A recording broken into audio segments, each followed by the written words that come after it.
nakakapaso, mga durang kakasulaso. Sabi madami ang tugato, subukan balikan nung nagsisimula pa ako. Panibagong simula, simula nung natuto ako na tumula.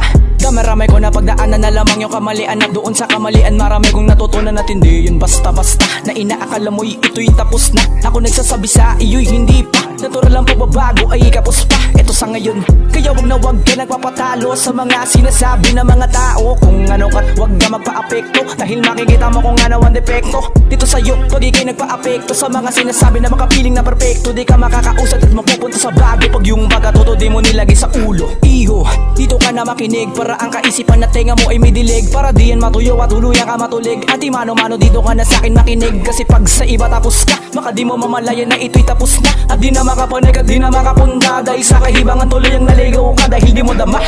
Sa bintang nakakapaso, mga durang kakasulaso.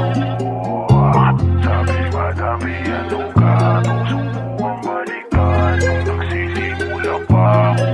Walang halong kemikal kada sulat, kaya alam mo kalidad mga ulat. May remedyo matuwid pagkabungad, na alam mo susuntok kapag kasinukat. Sa udyo ka pagkapek mo sa tulak, lalong ka pa na panabek na umusad. Sa tagal na panahon nakikipaglaro sa sarili, hindi rin biniti sa sining. Halos sisirin ko na ang dagat tumalon sa balon. Ito ang pagkakataong lumabas sa kahon. Sa tagal na naman lagi sa baba, karit ni kamatayan na nakasagupa sa 6 na taon. Walang hini makasili, mga balak na mas maitim kay binay mailap makapalaran. Ngunit lalong pinatibay ng lakas na loob, di maugas sa tunog. Taktika na gamit na karanasan na hubog.